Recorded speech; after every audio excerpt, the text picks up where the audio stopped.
Hello, guys. Welcome back to one more episode of Epi Interviews Someone. I don't have the correct name for it yet, but it doesn't matter as it's all about what's within these interviews that matters. And just before I get started, you may wonder why no flashy intro? Why is the image all messed up? That's because I'm no longer a part of Join Dota. I had a decision to make. I could have waited until all of the artwork is completed, but that would be like another week or two, and I still, on the other hand, wanted to continue doing these interviews. So please bear with me. Just a quick heads up: you can follow me at epidota2 to stay up to date about what's happening with me, but I don't want minor stuff like this stop me from doing interviews. And I have one guy now with me. Who I've been actually looking forward to interview for quite some time. It's BuLba from TeamLiquid. So without further ado, I'm going to introduce you right now. Hi, BuLba. How are you doing? Hey Epi, I'm doing fine. Just I loved your previous interviews that you did with Kuro and Envy. I think you did one with Pilot Die as well. So I'm ready to speak what's on my mind. All right. Well, it makes me very happy. We had a chat on Skype before, and it's always such a it's a really nice feeling when people tweet at me. They're like, "Hey, this was good," but especially when like a Dota 2 pro is like, "Hey, I like this." So it's a pleasure. So thanks a lot for coming on, and yeah, I hope it should be good. And I think we do have plenty of stuff to talk about. But before we really get into the gist of it, I wanted to just ask about your everyday routine. I've been speaking to you in the past. We were trying to get in sync so we can get this interview going. And you're just doing school right now, if I'm not mistaken. Yeah, I'm doing school. I'm still doing full-time school, which is basically full-time school. My university is 12 credits. So I'm taking basically each class is 3 credits. So I'm taking around 4 classes right now. But I've put all the classes like in the morning, and then I have one class in the at nighttime. So I've opened up like the middle part of my day towards practicing and matches and stuff. So I usually get up around 8 o'clock in the morning, and then I pretty run to my class, and then I get back around 12:30 or so, and then we practice. And then usually on Tuesdays and Thursdays I have my nighttime class, so we end around like 5 o'clock or so, and then I gotta go to class, and then yeah, that's basically it. So it's quite busy.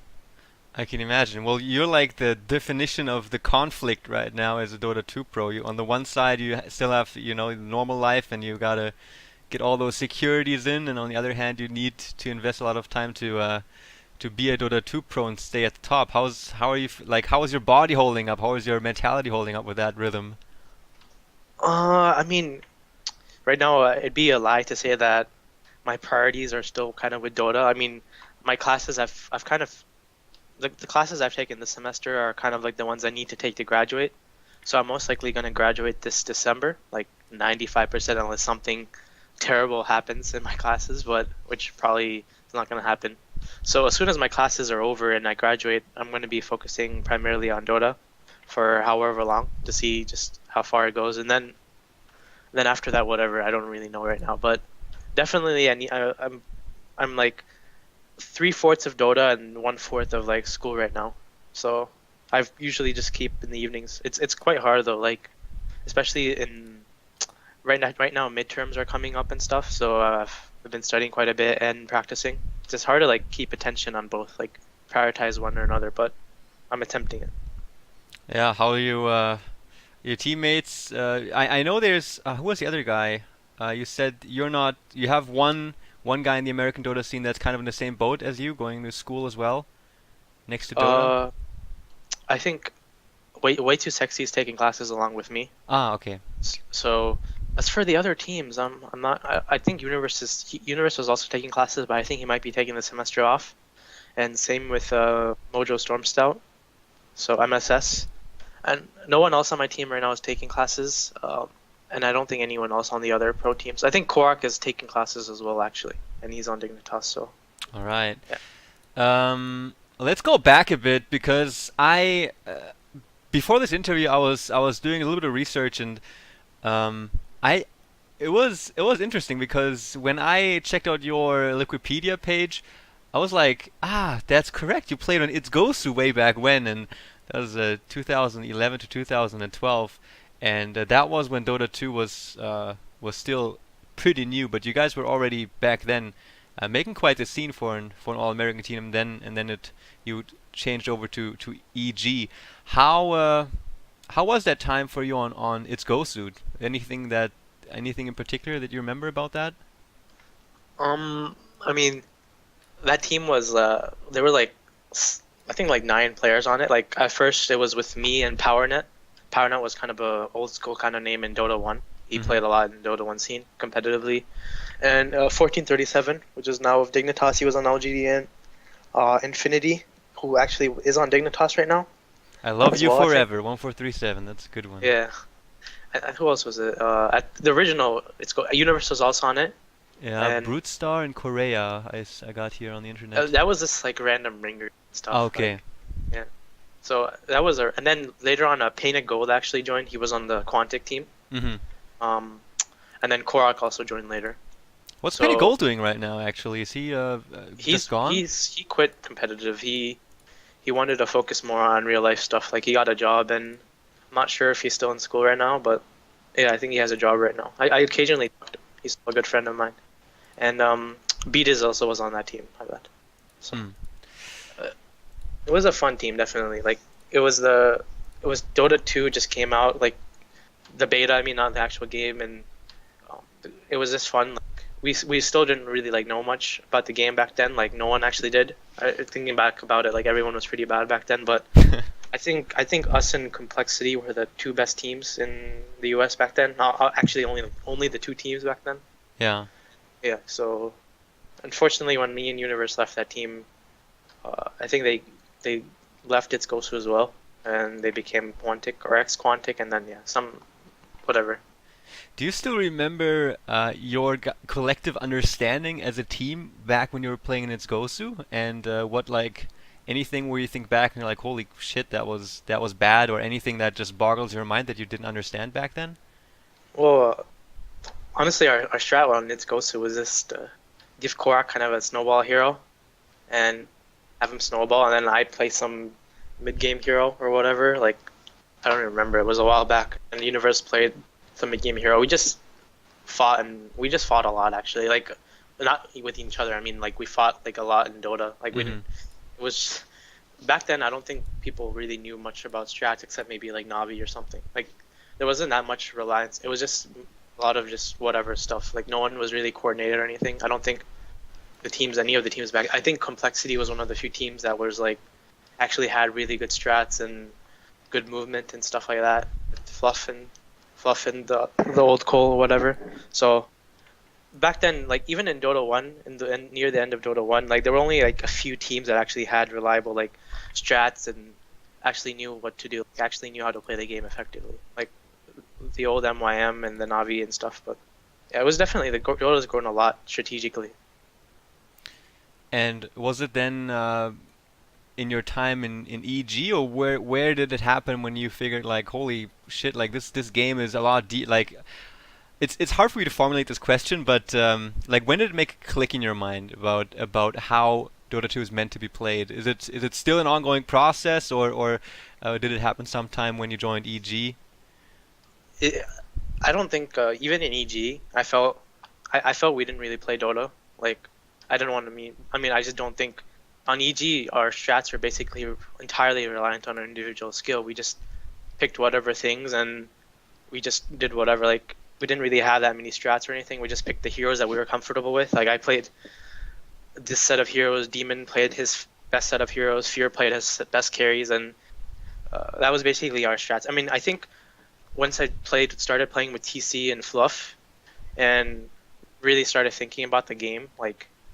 And actually just like having so much motivation to actually care. I think before TI2, I wasn't as smart as reliant on Dota. I just played it, whatever. I just focused on these like little things like kills and stuff. But once I started playing on Liquid, and then the entire past year, I learned more about Dota than I've probably learned like the entire lifetime that I played the game, which is pretty insane. And actually playing Dota, I still feel like teams right now, it's really hard to know what exactly is true. I mean, I think Alliance is the team that's the most efficient. That's why they're winning so much. Like they know the most. I think they know the most about the game. Like they know like how to play the best right now, like the best execution, best team fight. And then obviously Navi follows up on that. So it's an ongoing process, but that's what really makes it fun. That you know that no matter what, there's going to be some things you can learn and some things you can make better about the game. Yeah, you mentioned Fluff just now that you guys that ever since then and you guys were motivated so much to do good. Um, he's quite the strategist, isn't he? He's like a very at least he makes the impression on me that he's a very introverted type of guy who thinks a lot about everything, but especially when it comes to Dota, I can imagine being like the kind of guy that's has a really strategic point of view and would like to exchange thoughts and stuff with his teammates. That's exactly That's exactly how Fluff is. Like, he has a lot of ideas, and it's really cool to hear his opinion about some things. Like, the way he thinks is very analytical. Like, I mean, for example, like I mentioned something to him, and instead of him just believing it, he wants to see examples of it. Like, show me an example of this working.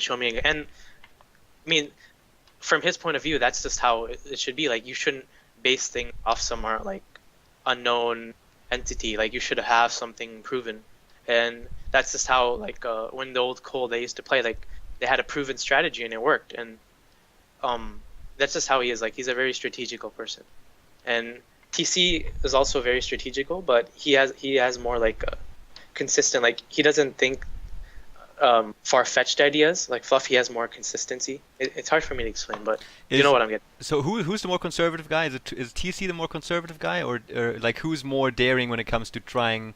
Fluff is definitely more daring when it comes to picks, but TC is more like consistent. Like, he'll pick what he thinks is very strong. I don't know if it's hard to really explain. Yeah, that's one thing about Dota players. Like, you can't really tell how good someone is without without playing them and hearing them in the game and stuff, and like their ideas that they have. Like, you can see some player play in the game. Like, you can see this guy made this move on the map, and then he made a mistake, but you don't really know like what he was thinking about, why he did that. Like, for example, maybe he went to push the top lane because he saw 4 heroes pushing bottom.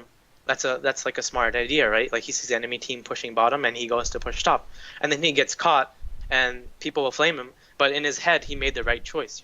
It's really, and then he can give his example for why he did that. And that's the thing about Dota. Like, it's really hard to say how one person thinks about the game. Maybe I'm going off on some tangent, but it's just my opinion. No, that's totally understandable and interesting as well. And I feel like this is important when I get people like you to discuss this kind of stuff with me. That's exactly it. And I feel like there's so many people out there that are into exactly this type of information, because I remember speaking of Fluff, and to be honest, BuLba and I have been talking about this interview for a while now, and even I think a week ago, I already started preparing some notes, and I lost those notes. And just now when you talked about this, I remembered one thing that I wrote down that I thought was really interesting, and that was the following thing. It was in regards to the whole going off on tangents is a great thing, and that was I saw Fluff tweeting at a guy who wrote in a TeamLiquid forum post about, quote unquote, this lineup that he thought about, which would have been really epic.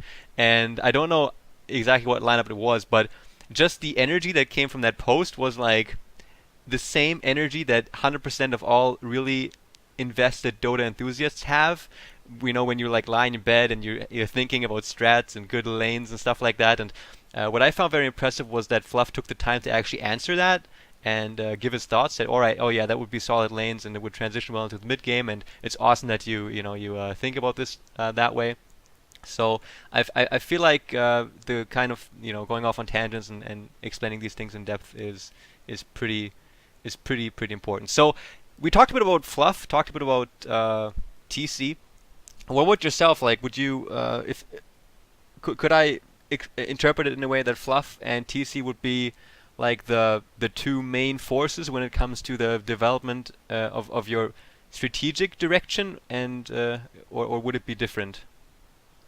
That was actually one of the reasons that we wanted Waytosexy quite badly. Mm-hmm.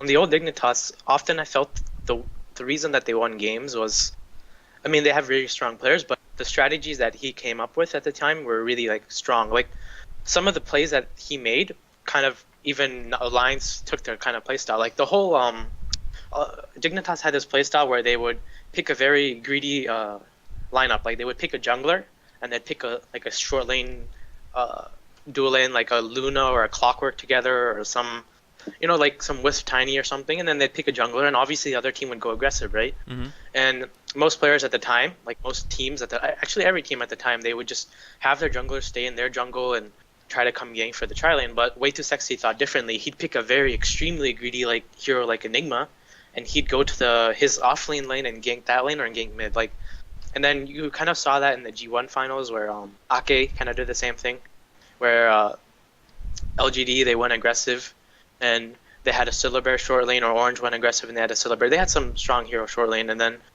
Ake, instead of coming and helping Lotus dual lane, they kind of sacked him and they just gave him experience.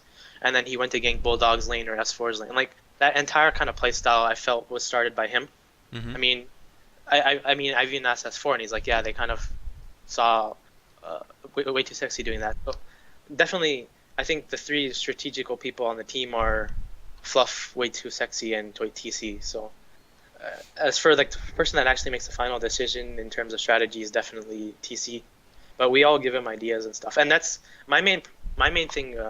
Criticism is I like to think of new things. Like I like to think of how different heroes are played, but I don't really think about the entire like strategical. Like I don't think about these 5 heroes together. I just see like, hey, there's this hero Elder Titan. I like going this build on it, or whatever, like Clockwork, I like going this build on it. I just think about these little single things, and maybe I should start thinking more about strategy, but that's just like how our team works, and I think that's a fine dynamic.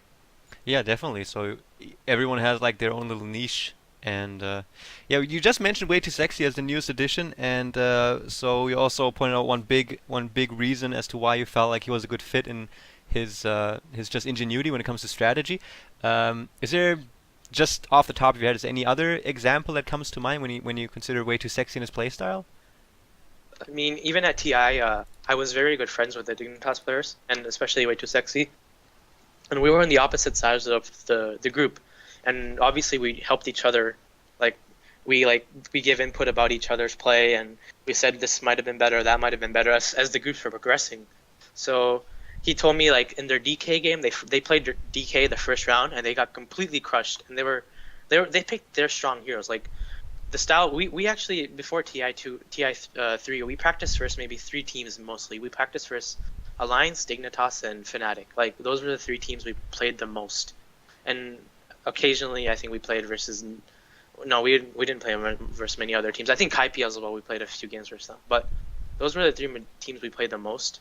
And I mean, the way they were playing, he just said it felt like it would be like way too exploited by the Chinese teams, because the Chinese teams, they were really aggressive this year. Like they 5-manned a lot, they put a lot of pressure. So he just totally changed how they drafted, and after a really bad start, they went actually, like they were very, very close to going to the winner bracket. Like they were one of the top 5 in Group A.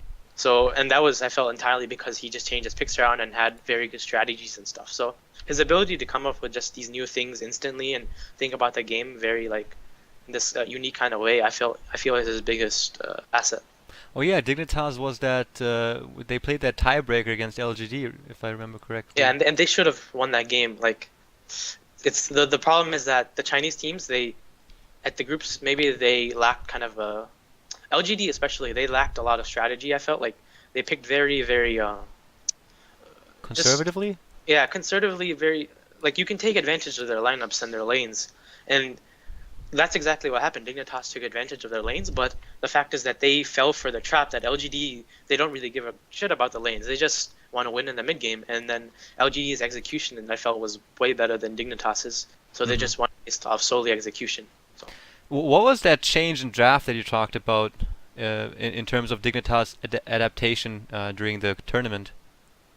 In Dignitas at the start, they were very greedy. Like they loved picking like Jungle Doom and stuff like that in their practice game, and then as for the tournament, like I saw a few of the replays after I came back from TI, and he started picking like kind of heroes that are centric, like mid. He started picking more Chinese mid heroes like Alchemist and DK, and then he started running like his movement was very strong. The movement they had in the game, like when you saw them play a few of their games, especially versus like LGD, and when they also played versus, I think, another team, they played versus Zenith as well. They had very good movement, and that was movement that I felt they didn't really have in their boot camp or anything. And obviously their boot camp, if you heard about the news, they were like, their internet was really bad. But it's just an example, like picks kind of changed.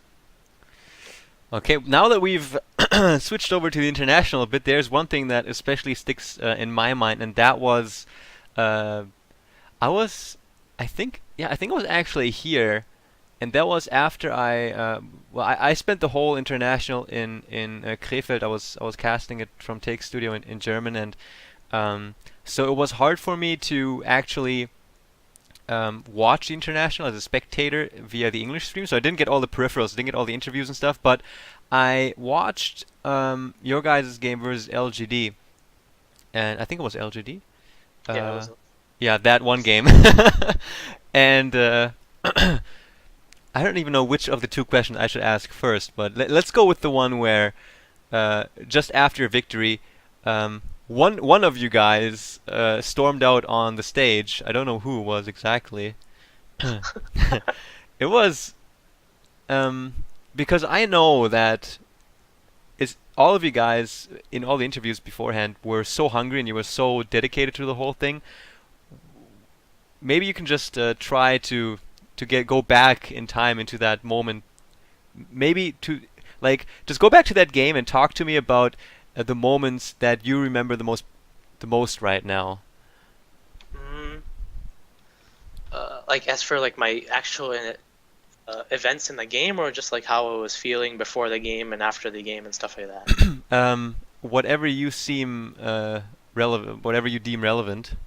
Well, basically we went in the game and then they picked a very LGD lineup. Like we predicted every one of their heroes, like basically all their heroes. Like they loved Bane, they loved Alchemist, they loved Mag, and they loved. I don't think they loved Furon as much. I think Furon was kind of not as big popular in their lineup, and they loved Jakiro and Naga as well. So they had like I think 3 of those heroes or 4 of those. They had the Bane. I mean, no, they had the Jakiro, the Naga, the Mag, and then that was basically it. And then the Alchemist. So Clockwork is a very, very like strong hero versus those heroes. I feel like Clockwork is very strong versus Mag, and he's very, very strong versus Jakiro as well.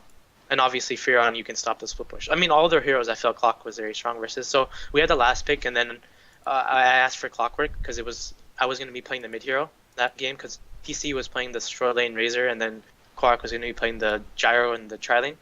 So Clockwork like fits very, very well with Gyro. Like that was one of the original lineups at the start of the year. We always ran Clockwork Gyro, and we won maybe like a month. We won every match just with like those 3 heroes, like Clockwork, Gyro, and Shadow Demon. It was kind of insane. But we were going back to kind of our roots where we picked the heroes that we were very strong with. Like, so I was obviously like one of the problems I always had was in these LAN tournaments. I lost a lot of my confidence. Like, not really. I mean, I was never really nervous in the games, but I was always like often too like hyped up or too excited, and then often I'd make these mistakes that I wouldn't really make on the online games and stuff.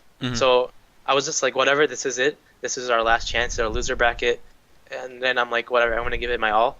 And it felt like I tried really, really hard. Like I've never been that into a game in my life. Everything was on the line. It felt like my whole life was on the line. I mean, it's hard to like say, oh, this is some game. Like some guy, like someone might say, oh, this is just a game. How is it your life? But I spent like the entire year. Obviously, I was in class in school still, but I'd say I spent a lot of time trying to get better. And then this was just like everything on the line. So, and I was playing one of my favorite heroes as well. So I just felt like I'm gonna give it my all. And everything just went in the game. Just went good. Like I got a haste rune at level 6 minutes. And I got a double kill mid with it. I smoke ganked myself bottom, and as soon as by the time I smoke ganked, there was actually a fight, and then TC had Razor and he had a mech on it, and he lived with like 100 HP, and then the Mag and the Alchemist were retreating, and I saw a really good hook shot opportunity there. I could get both of them, and I cogged them. Like I remember actually every moment of the game, but and another like the way the split pushing like. Another reason, like I felt that game, like LGD, if we were playing versus a Bulldog Furion, I don't think I would have caught the Furion as much. Joe Furion was like, he didn't really summon treants when he was TPing and stuff, so it was pretty easy to catch him. And like every moment of that game was just very intense. I felt so just because everything was on the line. And then finally the game ended and we won, and it was a really epic throne. Like we didn't even go for the other racks. We just went straight for the throne, and the game was actually kind of close because we at the time we lacked a lot of discipline. Like we just did whatever. Like we didn't really have that good movement. I felt, and even you can tell at the middle of the game, like LGD, they were coming back. Like they lost severely. Like they were losing quite bad the early game, but they were coming back because they were still pushing us so well and getting really good pickoffs with the Alchemist, Lothar's, and the Furion. But finally, in the end, we won the game with some really good team fight at the Roshan pit. Yeah, Which that's obviously one everyone thing that you watched. haven't mentioned yet, dude. Oh yeah, You did that crazy hook shot there. I mean, actually looking back at it, I always look at replays of what I played and see how I could have done better. And I actually had an opportunity to hook shot the Mag and the Naga before they were coming into the pit and block them off from actually going to Korok. But I didn't do that, and they got the Aegis, so it's whatever. The second best thing happened where I like 3-shot hooked him in the throne in the pit, but that was kind of an easy hook shot because they were just all clumped up. And then that team fight was actually crazy. Like I don't remember any part of that team fight. Just everything was a blur. Like there was some CM ultimates coming out, and there was like all like there was I don't remember everything. Obviously that instance I remember, and then I remember forcing myself onto a hill and then hooking back, and then Yes. the entire crowd yelling, and then we were all screaming. Oh yeah, another thing as for like our team, like I'm the one that mainly yelled and like stuff like when stuff was like happening, like we got a kill. I was like the only one that yelled. Everyone was kind of calm, and that's just how I am. So like we were all yelling actually at that point. So that's something to say. Like everyone on our team was kind of yelling at that point after we won that team fight, because that team fight just symbolized like the game. If we lost that team fight, I think we might have lost the game entirely. So finally we get the throne, and then I just did whatever the hell was on my mind. I don't remember why I ran out of the door and like I went to the crowd like a monkey, and I did some half-assed ceremony that everyone laughed at, but whatever. It was pretty intense. Yeah, I found it really awesome, and I remember before the international when everything was on 100% and everybody was practicing really hard. Fluff was sent this tweet about a team fight and reiterated the importance of trust. How important, like I just remembered Fluff in that game versus LGT also whipping out some sick ultimates that were doing significant damage.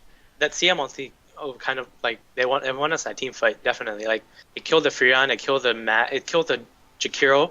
Like if Jakiro got an extra ice path off or anything, we might have even lost the team fight. But the Jakiro died, the Naga wasn't really influenced, but it just killed everything. And then Mike had some really, really good grips that game as well, like Bane grips. Like he got the grips off on the most clutch time. So like Yao would skewer away, and then at the end of his skewer he'd be grip still, so we'd kill him. Like clutch things. Like everyone just played really, really well. Korak had a really the early game our Trillion lost, so he died in it, I think. And he actually did a really good job of coming back into the game, farming ancients and stuff. So everyone just played very, very strong. And TC just completely owned his lane, as he usually does with Razor. So the game was just, everyone played really well.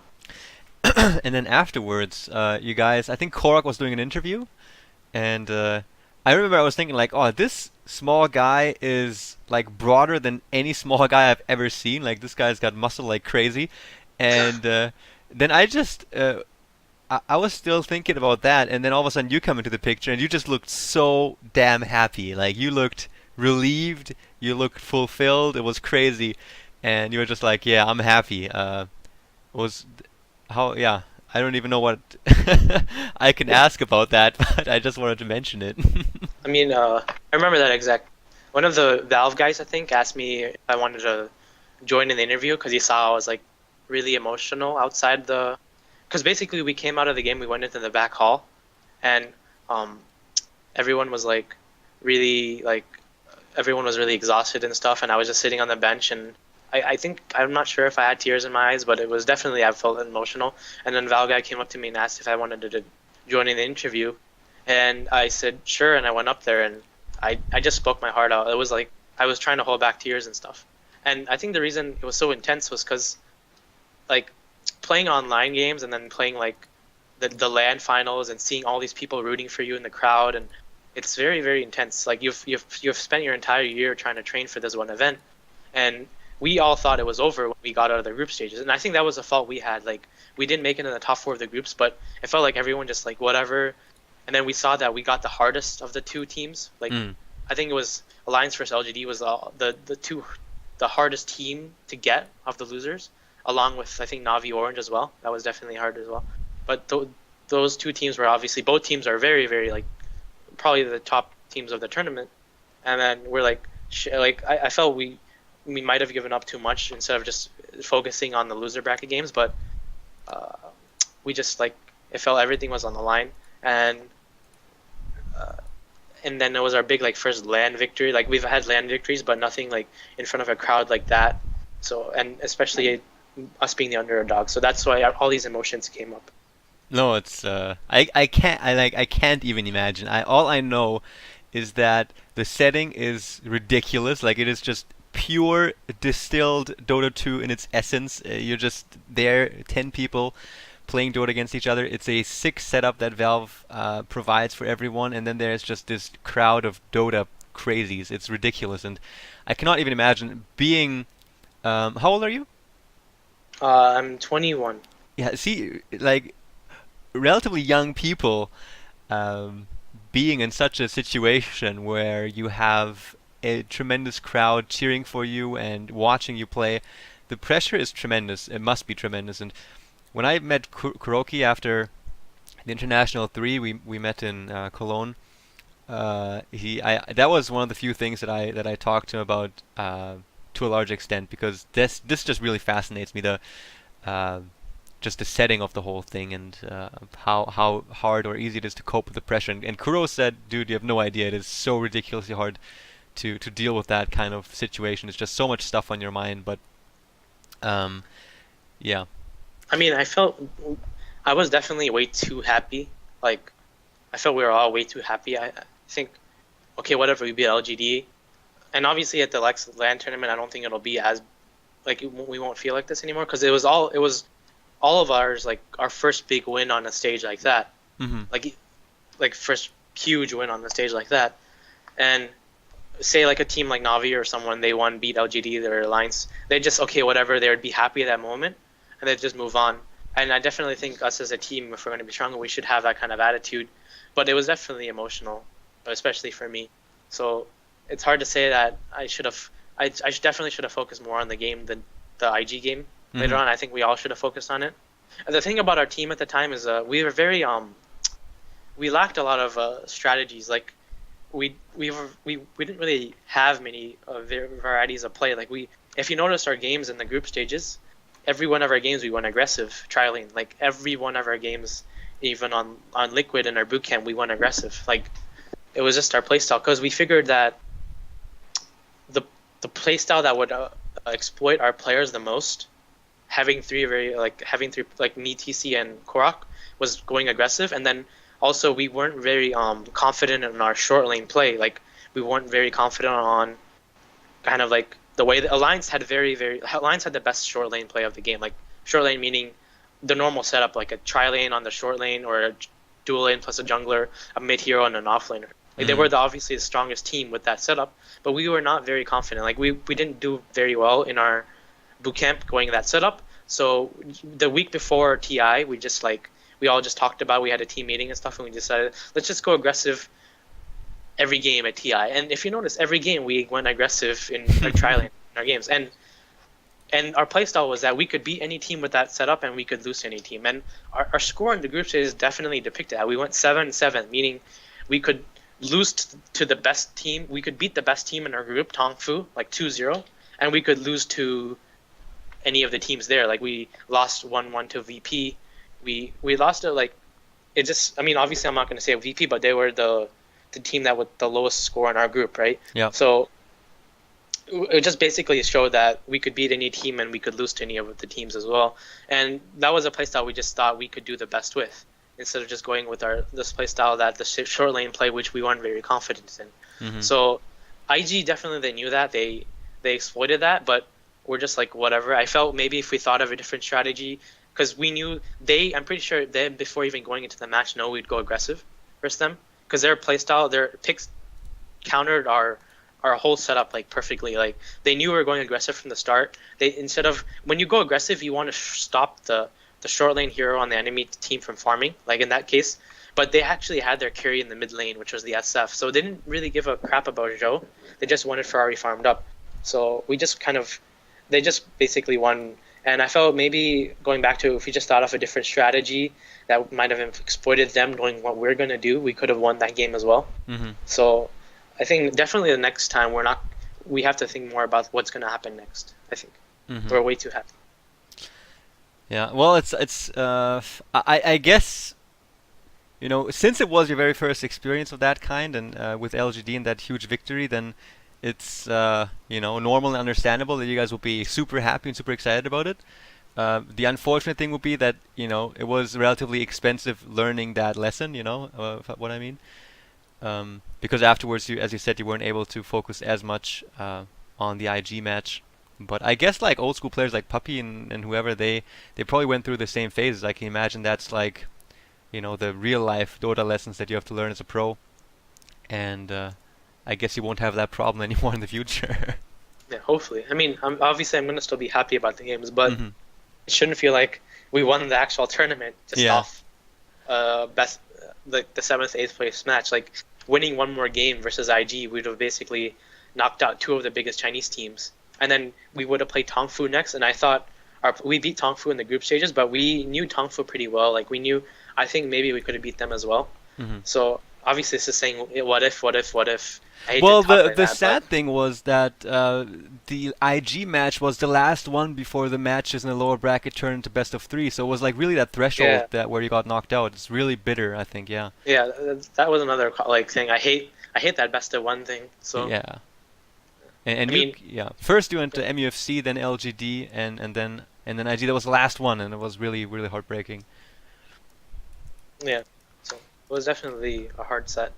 I think like us winning versus IG would have been humongous, especially because we would go to the best of 3 thing as well. Yeah. But it was very hard to beat them in that game. We gave them a lot of like very strong heroes. So. Okay. I want to move away from the international slowly, but before I do, I want to ask if there's anything about the event itself or the matches, just happenings, people you met, or anything that you wanna mention, talk about that we should touch upon. The overall event is just basically like you go outside of the international. Okay, I'm living right now like in some college town, whatever, and then going to TI3 and then for like 6 days or whatever, 4 days, just being with people that love the game, love the same thing that you do as much as you do. Like it's pretty insane actually. Like that feeling. Like I'm pretty sure every player that was at TI just wants to be in that atmosphere for the rest of their lives. It was that kind of big. I mean, you might just say, oh, it's just an event, but the seeing with like all the people there, like everything just about Dota and the thing that you've spent the entire like past few years working on and trying to get better in, and the thing that you love, is just really an amazing event. It's very, very special, like something that you probably won't get anything else, at least for Dota players. And as for people I met, definitely the person that stood out for me was Eternal Envy. I got to talk a lot with him, and he's a very polarizing person. Like you meet him, and I talked a lot with him, and I learned a lot actually. My respect for him grew a lot when I talked with him, because he shared a lot of his feelings about the game and his like determination and dedication. And he's a person I respect a lot for being so dedicated in the game. Like he's very dedicated, and I respect people that work hard to do what they love the most. Like it really pains me to see people that just don't really work hard and have like, you're given this opportunity to represent and play for such fans of all over the world, and you're giving such an opportunity by Valve. Like who would have thought this like 6 or 7 years ago when Dota 1 was just nothing? Like it was just some mod game, and then there were some tournaments that people didn't really pay prize pools for, and there was like no organizations or anything. And now like Dota, you should be like grateful for this. And it pains me to see people that get these opportunities and don't really take advantage of it, and that just actually annoys me quite a bit. Like you get this opportunity, you should work hard. Like people all over the world, they don't really do anything special. They have some daytime job that they just do, whatever. But you get these opportunities to do what you love, and then you should dedicate all your time into getting better and focus on it. And it really pains me to see people that just don't take advantage of this. So, and Envy is definitely someone that he's dedicated all his time towards getting in this game, and I wish him all the success. So that's one of the reasons actually I was very sad last year when qojqva didn't make it to the TI3 qualifiers, because I felt they deserved it. So. Mm-hmm. So Eternal Envy is a guy that definitely comes to mind when you think back about the international.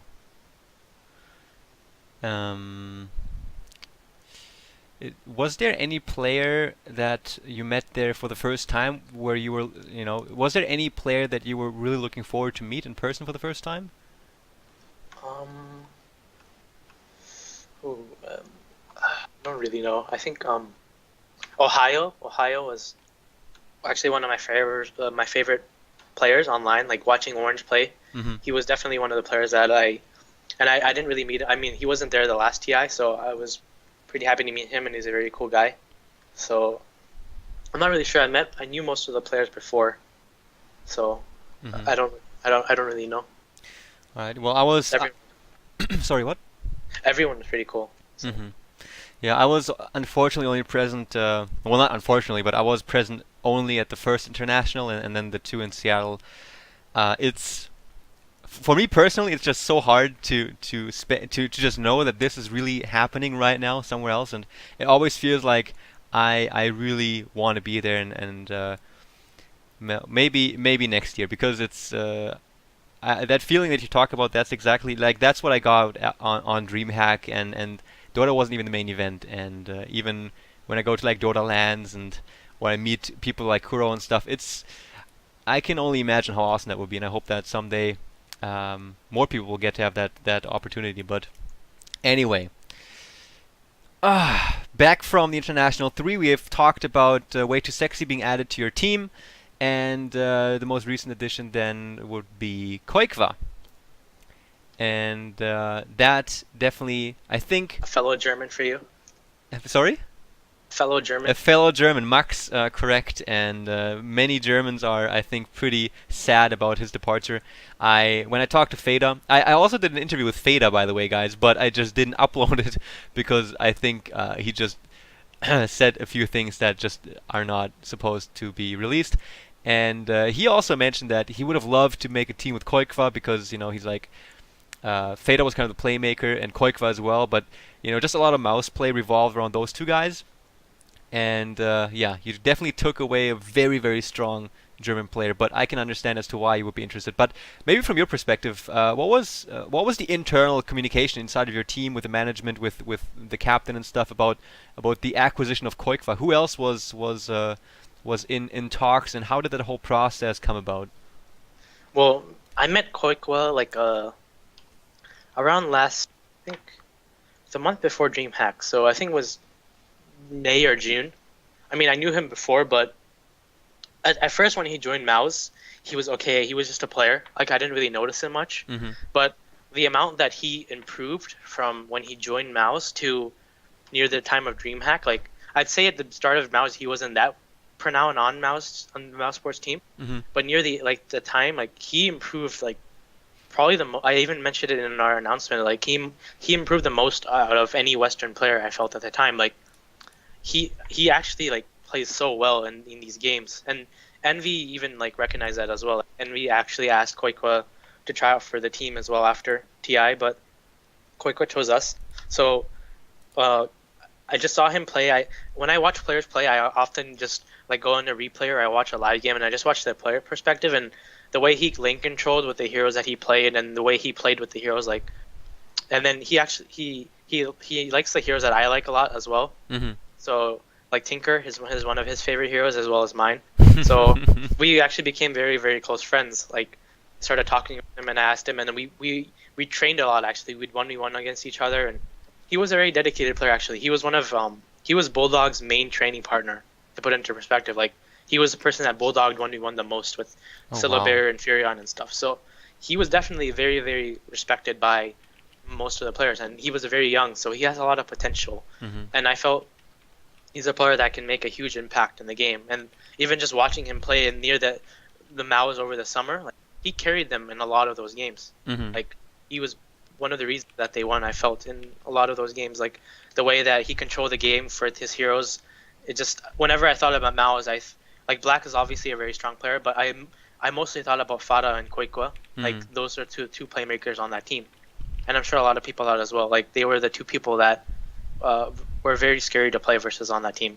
Mm-hmm. So going into that, like there were obviously differences on the old Liquid, like just differences in the play style. People didn't like not really necessarily get along with each other, but like just people that had different visions of the game. Mm-hmm. So we ended up with me and TC and Fluff and Waytosexy, and Mike lost a lot of his dedication in the game. He mentioned that as well on his thing. He just kind of got bored of playing competitive Dota. Yeah. And then Korak as well. Like Korak had different visions of the game than some of the other members on the team, as well as partly myself. So we were looking for a player like, and qojqva was definitely one of the.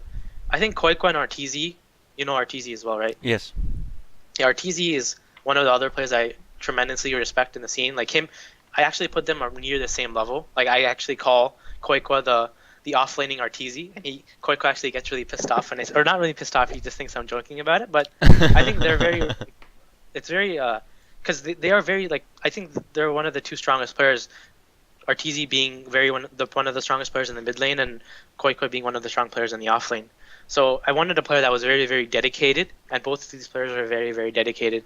And TC as well. TC watches a lot of games with me. Like we watched a lot of competitive games, and he recognized like qojqva was a very, very strong player.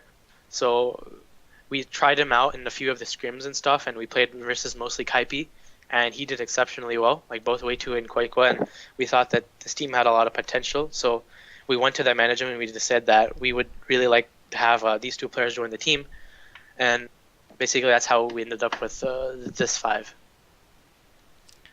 Oh, so was it your management talking with qojqva and approaching him, or?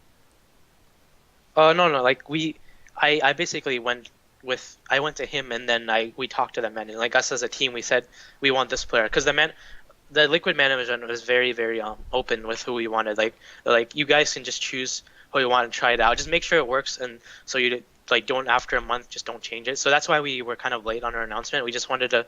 I think we practiced maybe 2 or 3 weeks, and we did very, very well within scrims at practice games. And I actually wanted to play mid back. Like if you notice, a lot of our TI3 games where I actually played mid quite a bit. Mm-hmm. And this is my playstyle. I feel the offlaning role, like it's changed quite a bit. Meaning, I think it can be both. Like you can have like a team fighting offlane, but the offlaner should farm a lot more. Like kind of how Bulldog played it, and qojqva plays similarly. Like they farm a lot on their heroes, and that's one of the reasons the Alliance I thought they won a lot of these games, because Bulldog had so much farm into the late game, and he did a lot of things with items. So, and then I think my play style plays these clockwork and these kind of heroes. I prefer like kind of playing like the mid game. Like I like sacrificing things to help my team out and stuff. And I think that fits the mid role a lot more than in the offlane. Yeah, those high impact heroes. Because offlane you're gonna be sacked, so you can't really help your team early on. But I prefer playing like Beastmaster and like these heroes that can kind of help my team out and team fight and like gank and stuff. That's just my play style. So we decided this would be the team that we end up with. Wicked. Another issue I wanted to touch upon was actually let me quickly recap, rethink what you said about qojqva. If there's anything I missed, anything I want to mention. Definitely one of the players that everyone should watch out for coming up. Like, I think he's probably going to be one of the best players in the Western scene. Like he's only like he actually turned 18 today when I'm doing this interview with you. So when people hear this, they're not going to hear it. But should we sing happy birthday to him? I'm just kidding, man. might scare your YouTube listeners, dude. I don't know about that. No, happy birthday, qojqva. If you're listening, it's weird because you're gonna, you can listen to it every day, but today's your birthday. Happy birthday, man. Enough sucking him off. His ego's probably gonna be insanely high. So qojqva, you suck. You're bad. Yes, fuck you, qojqva. Okay, well. Oh, and also I have to flame RTZ. RTZ, you're bad. Okay. I don't want RTZ's ego to get out of check, or else he'd just lose to Relic again. I saw that video. It was that relic guy. And the funniest thing about that game was the spectator chat. Like, there's this typical North American humor where I'm part of that. I love that humor. it is People freaking might flame awesome. it. People might flame it from the outside, but you have to be part of the scene. I've been part of the North American scene for quite a bit, so everyone just flames each other, and it's relaxing to say the least. Like Ike's Mike is one of the more pronounced people that like do that. It's just fun behaving like. I mean, it's just how we are. I mean, people like say, "Oh, this league is dirt and shit," but it's just part of the tradition. I think tradition to be flamers. Yeah, it was like, oh, Relic, his movement is so gracious, and all these comments was so like, what a guy, so awesome, and yeah, it was good stuff. And hey, Dota, let's do a quick intermission here. Let's talk about North America, because I gotta say I'm a European and I don't obviously have as much to do with the scene, and you are right in it. So yeah, you can you have a forum, of course, that I know you guys are all pretty active on, and you even had Much Ado About Dota for a while, which was one of my freaking favorite shows about Dota 2, and it's not happening for some reason. It's just that there's a problem. Like we're not able to get a host that can work at the late times. Like because we usually want to have the show later on at like 9 p.m. Eastern or so. Hmm. But there's just a lack of like the hosting scenario, and then there's a lack of people that want to actually like uh, talk and stuff. And it's very hard to find like topics and stuff. I don't know. It was just I think we might start it up later. I'm not really sure. But as for the North American, like, do you want to just know about the teams or what? Um, just about the Much Ado About Dota thing, it's I was thinking maybe I'm gonna hit you about that again in the future, but I was thinking we could expand this whole thing, and I could just take in some more people, because you obviously are one of the more outspoken members of the Dota 2 scene. But perhaps one day we'll be able to just, it doesn't have to be regular, but I was thinking, considering maybe expanding the interview thing a bit, but that would obviously not be in the night time for you guys, but just a heads up. Perhaps you can inform some people. Maybe you can Yeah, gather some momentum for that. But yeah, NA Dota. I don't. For example, you have MLG now more involved in the scene. Um, that's very big.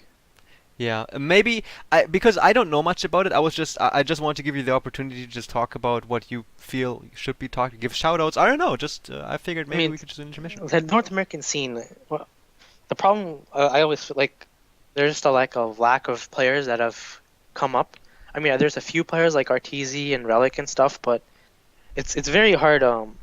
People have like many differences, and the whole like saying that North American teams last for only short. I mean, obviously, I was even part of that. Like, I was along that circuit with players like Infinity and stuff, where our teams last for a month and then we disband and then we reband and stuff like that. But I mean, there are very strong players in the North American scene. I think that's one thing people undervalue, but there definitely hasn't been the cohesion that from a North American team as say Alliance, like, or Navi or something. Like, even Navi has their differences, but I just felt like the North American scene, strategical wise and stuff like that, it hasn't grown that much. But definitely this past year, I think it's grown a lot. Like, I felt, I mean, the three strongest teams in the North American, obviously right now are us, EG, and Dignitas, which obviously is going to remain for the next year. That's another problem with the North American scene as well. Like, the ability for newer teams to come up and rise and challenge the three teams at the top, like, it's very, very hard for them, because I feel a lot of them just don't, either they're not able to put in a lot of time, because being able to put in the time in the North American scene is very, very hard, because the normal times that teams practice are going to be in the European hours, right, which is like 18 CET, which is 12 p.m. for us, like noon time. Yeah. And most people have class or work and stuff, while the European scene, they can go to class and work, and they can come back and practice in the nighttime or play matches in the nighttime. So it's very, very hard for the North American team to kind of administrate. And obviously MLG is doing a very good job of that with the MLG Full Sail Invitational, where they're showing North American games and North American times. But the thing is, those North American teams are like, they're going to be playing, they'd put Dignitas and they'd get completely crushed by Dignitas. But I feel their problem is that they won't understand why they lost to Dignitas. They don't notice the intricacies of the game. Like, they won't watch the replay and see, we made the mistake here, we should have killed this guy and pushed this tower. Like, they don't know these things, or they just don't have experience. And me and Fluff, like Fluff also has mentioned this a lot in his tweets and his blogs and stuff, like the ability for people to just come out of nowhere and know what the hell is going on in Dota is very hard. It takes a lot of experience. So that's my point of contention with the North American scene. It's very hard for newer teams to actually know like what the hell to do in the game. So I want to go back to a point you made about the cohesion issue in the North American scene and ask you if you have any theory as to why that might be a symptom of NA teams.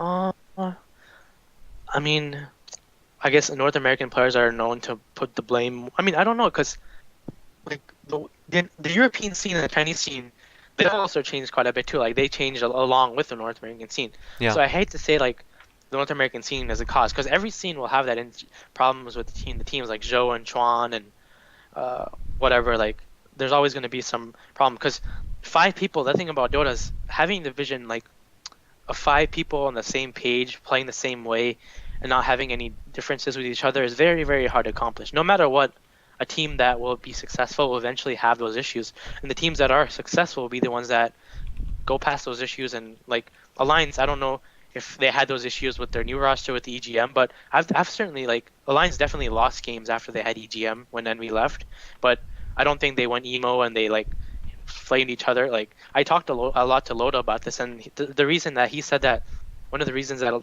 Alliance was very successful as a team was that they're very good friends, and I think that's a big thing. Like, team with friends will always be very strong if you have five good players that are five very good friends. So, like, when you're playing a game and you don't have to worry about someone saying this about you, or someone saying you made this mistake, or someone saying you suck. And obviously I'm into, like, I do this too as well. I blame people that, I mean, obviously I think about I shouldn't, but when you're in the game you think a lot about that. But having the ability to play a game and just not have the potential of your teammates flaming you and putting pressure on you, you will play 10 times better than like playing with people that will flame you. Like, imagine just a scenario where you're playing a game and you have four people that just completely flame you. You're obviously going to play worse than a game where you're going to be with four people that just are good friends with each other. You're going to play a lot better on that team, right? So I think that's one of the reasons Alliance did so well, was that they were very good friends with each other. So there was never any pressure of them. Like, S4 made a mistake, he's like, whatever. Like, you're not going to hear Lodi yelling, yes, 4, why the hell did you make that mistake? You suck, or something like that, you know? Mm-hmm.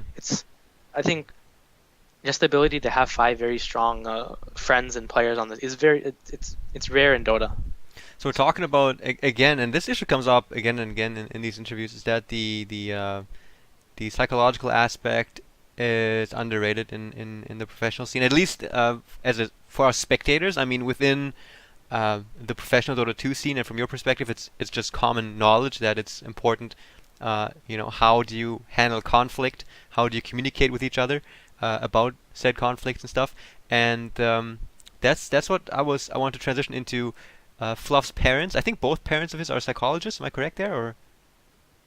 Actually, I'm not even sure. I think Okay. so. I think really one or two of his parents are psychologists. If I think one might be one. I'm not sure entirely. Yeah, and I was wondering if that, from your experience, has kind of had an impact on the dynamics from within your team. Like, do you have a special way to deal with conflict and stuff, and how to talk to each other when things get rough? I mean, on this new team, we haven't had any opportunity. Like, the thing about this team I love is everyone's like, no one really goes emo on our team. Like, no one gets pissed off if we lose a game or anything. We just, instead of after we lose a game, we just go and watch the replay and see why we lost, and we want to know more. We want to learn more. And I think to get successful in Dota, that should be your main goal, to learn more and get better. That's like anything in life. If you want to get better at something, you need to learn about it. You can't just swallow yourself in defeat. And I know, me saying this, I'm probably being a hypocrite, because I have to work on these things. I often like get mad quite easily at things and frustrated and stuff, and that was one of my issues as well on the old EG, as well as somewhat the Liquid before. But I'm definitely working on it. I think just definitely like looking after the game and not trying to put blame on others as well, and just focusing on the goal at the hand. Like, someone messes up, but you shouldn't keep saying it. And I learned that a lot. Like, you shouldn't just keep saying that, because they're just going to keep playing worse. You know what I'm talking about? Like, Absolutely, you shouldn't yeah. just emphasize that. Just treating each other with respect is definitely a high goal, and definitely that also comes with being friends. So You mentioned Zhou and Chuan. What happened there? Like, what was the conflict all about? I'm not really sure. I think Chuan got to the point where he just didn't respect Zhou as a player, and when you get to that point, it's very hard to be on the same team as each other. Okay. So I think that's basically what happened. I'm not really entirely sure on what happened with them, but definitely like Chuan was kind of open about his flame towards Joe. Like you, I mean, if I was, it wasn't. I don't want to say anything, but it was kind of obvious. Like even I saw like on the Team Liquid forums on the TI3 post shuffle thread, there were like several like tweets of his saying flaming Joe and stuff. This was even when both of them were on IG and stuff. So Okay. Okay. Whew. Well, I think that whole topic of getting along. I think, to be honest, since Dota 2 is a game of 5 players having to work well with each other, I think it's so important to have a coach on a team that is able to be the kind of guy that facilitates just, like it might sound cheesy, but just like non-violent communication, that you are able to deal with conflict in a productive kind of manner without offending anyone, without doing it in a destructive kind of way, but in a loving way, if in a productive kind of way. Um, Maybe, I don't know, you just added 2 new members to your team, so perhaps you're definitely going to have conflict in your team as well, and um, I think that learning to communicate with each other in a efficient and non-violent way is probably a really, really important thing for professional Dota 2 teams. At least it seems to be a very, very big factor in my mind. yeah, it's definitely like a like it's hard to really know what's gonna happen. It's definitely hard to predict the future. Like, but obviously teams that want to be successful, they should try and limit that as much as possible. But egos will always get in the way and stuff like that, Hmm. and attitudes and stuff. Yeah, I can imagine. Like, I don't have the experience in of the professional scene whatsoever, but I can, like, there's 5 players on a team that all are exceptionally good at what they do, so there's I definitely mean, going to be.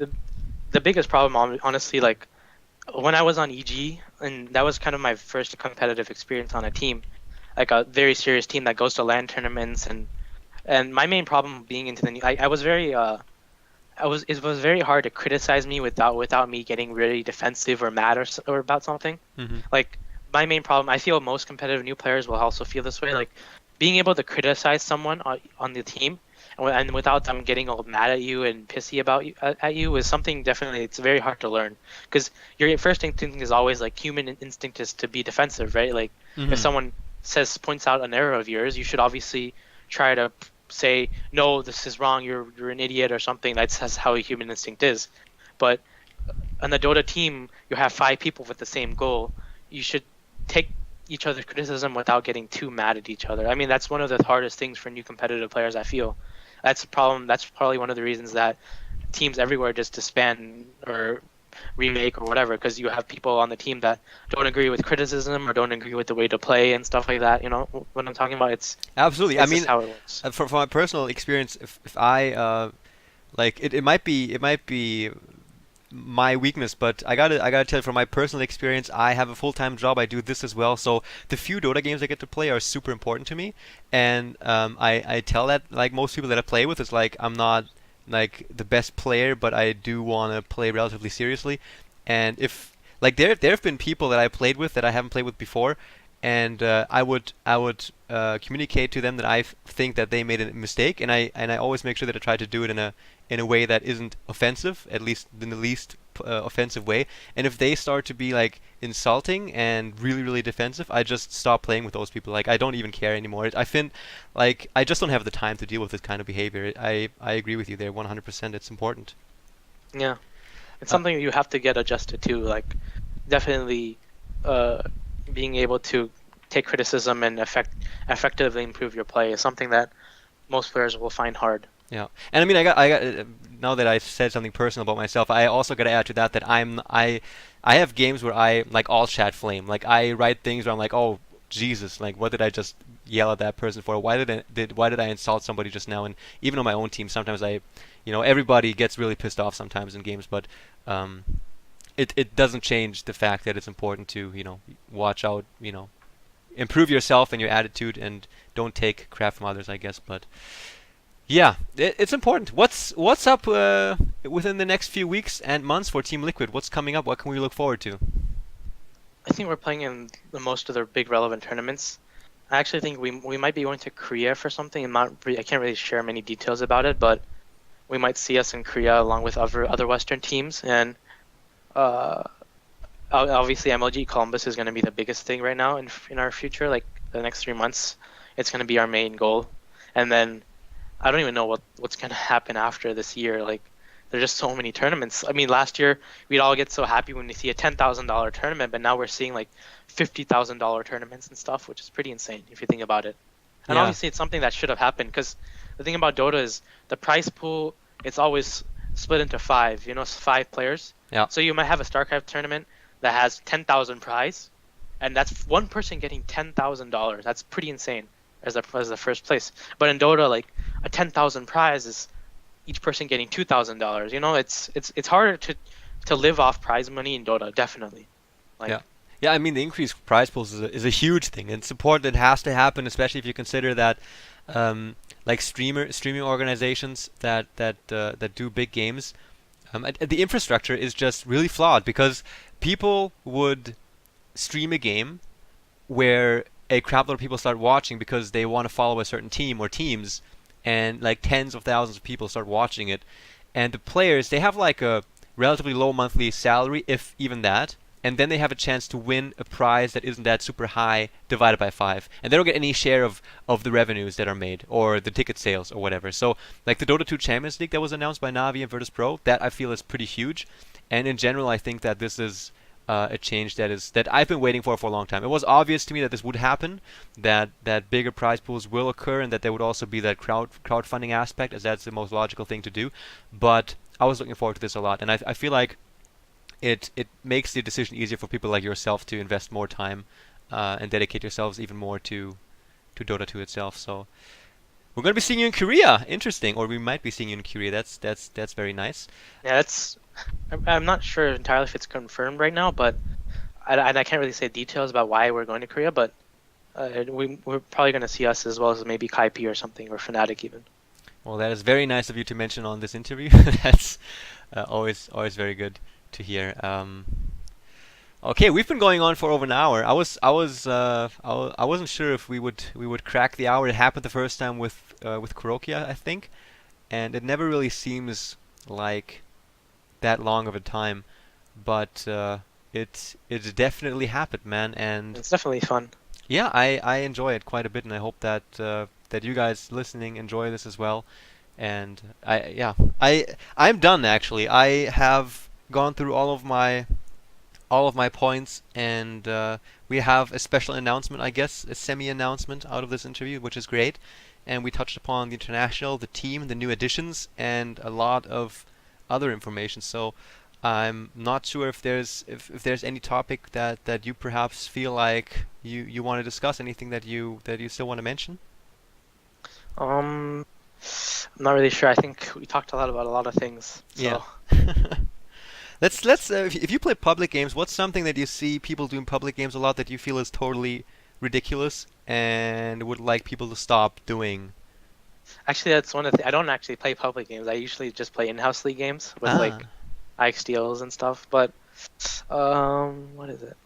I don't even know. I guess Envy had the whole people don't farm enough, but I'm gonna go on the other side. People farm too much. RTZ cough. Sorry, I had to give him a shots fired. No, that's totally fine. So it's see, that's the different approaches to a game. So if you play the mid role, then you're gonna make damn sure that you're gonna have a TP scroll relatively soon. You're gonna check the runes for that convenient haste and stuff, and then wreak havoc on other lanes. I mean, teams play differently. Mids on teams play differently, like the roles of teams. I think, say for example, like qojqva, Sing Sing plays more of like a farming style. He plays like the SF, the mid, the troll mid. Mm-hmm. Like not as many of these ganking here at mids or something. But in the Chinese teams, like Zhao 8 played more of the gank centric heroes mid, like Beastmaster and like Puck and stuff, Night Stalker, etc. Like these kind of heroes. Same with S4, he guys plays like the Puck and Night Stalker and stuff. So it's definitely centric on how the team is, how like the other players on the team are.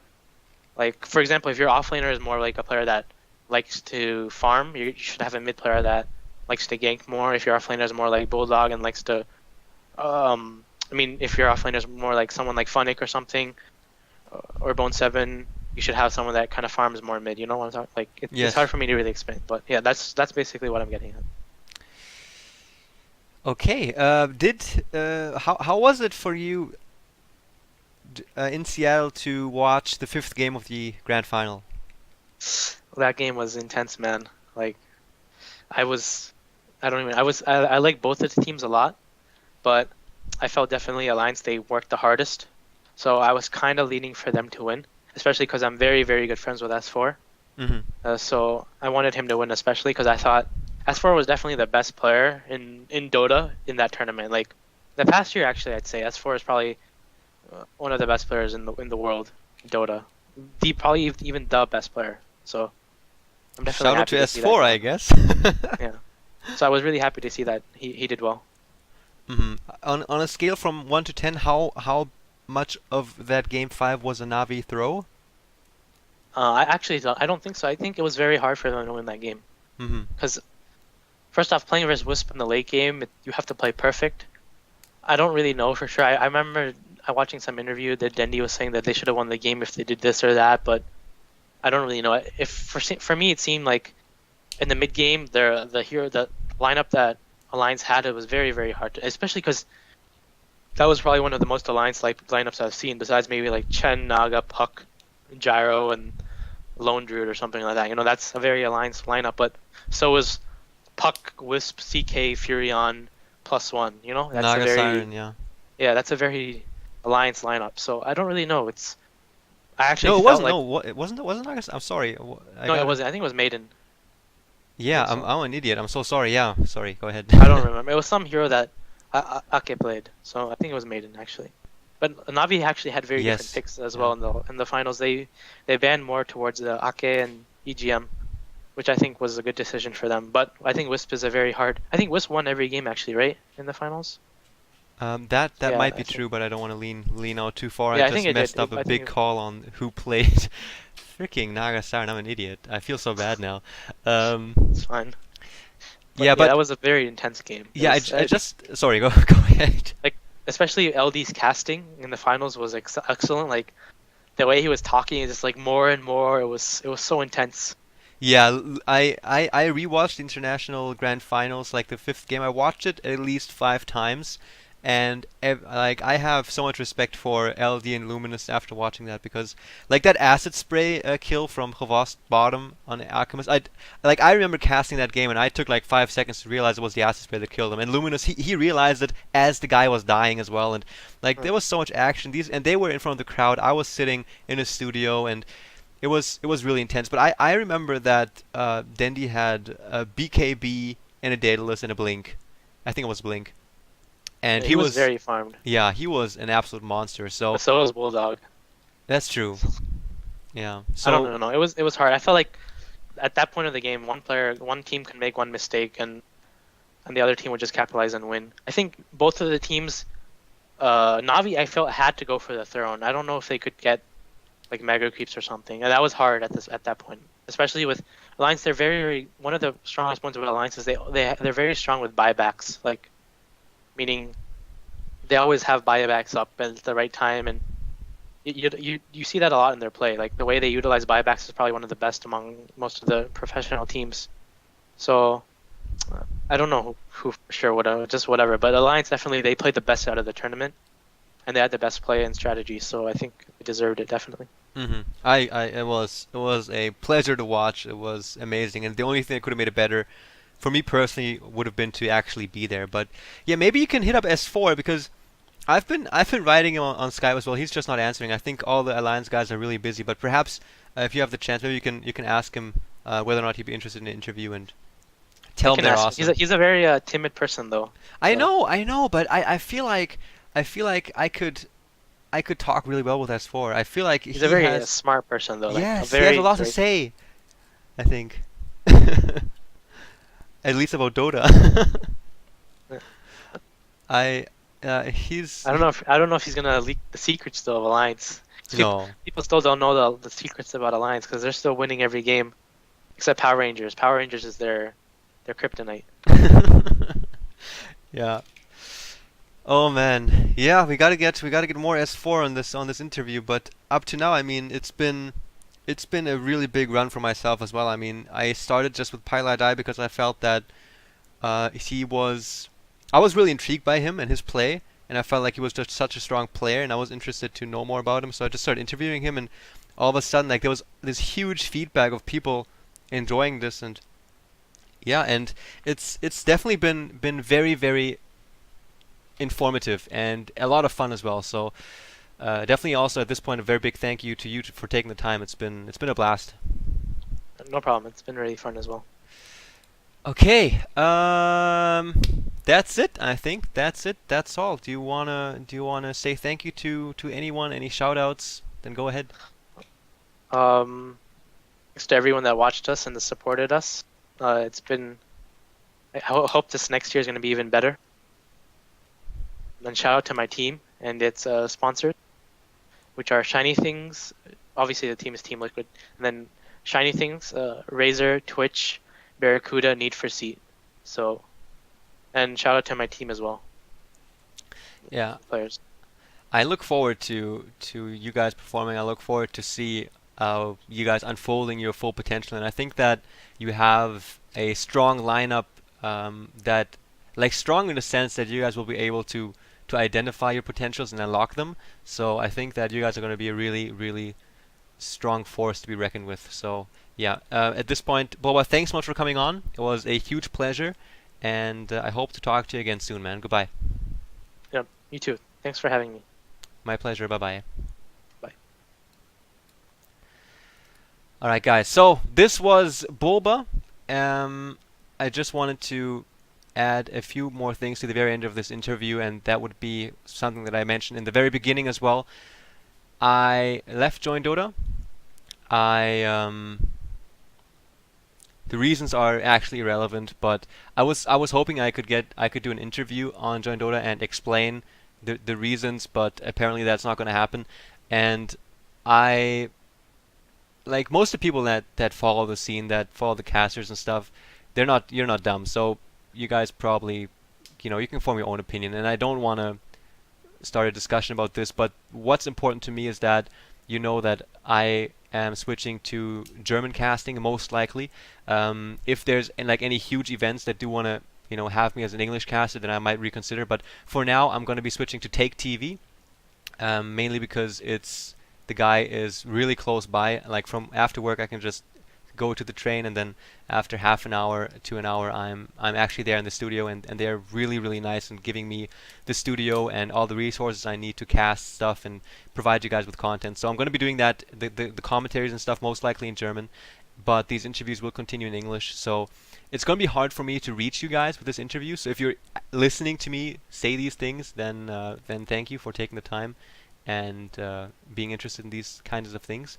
It would be awesome if you guys could follow me on Twitter. That's at @epidota2, as you can see on the screen right now, because I won't have the big outlets of Join Dota anymore to bring you guys my content, my commentaries, or even these interviews. I'm going to be posting this on Reddit, and I hope that you guys enjoy it, and that you guys are going to share it, and that a lot of people see it, and that you guys are aware of the fact that I plan on doing this more frequently and just continue doing these interviews with pro players that you guys would like to see. So if you like this, then please follow me. It really helps a crap load. Please subscribe to the channel that I just started up newly, and also let me know, communicate with me via Twitter, via Facebook, wherever, and let me know which player you want to be interviewed next, what content you liked within this interview, what kind of stuff you didn't like, if I talked too much, or if you missed any questions. I really hope for constructive feedback. So this is the reason why I just said bye to BuLba and also just added a few more things to the very end of this interview. So I appreciate you guys listening. I appreciate you guys loving Dota 2 as much as we do, and I hope you guys have a great day. Thanks for watching, listening, and see you all next. Bye bye.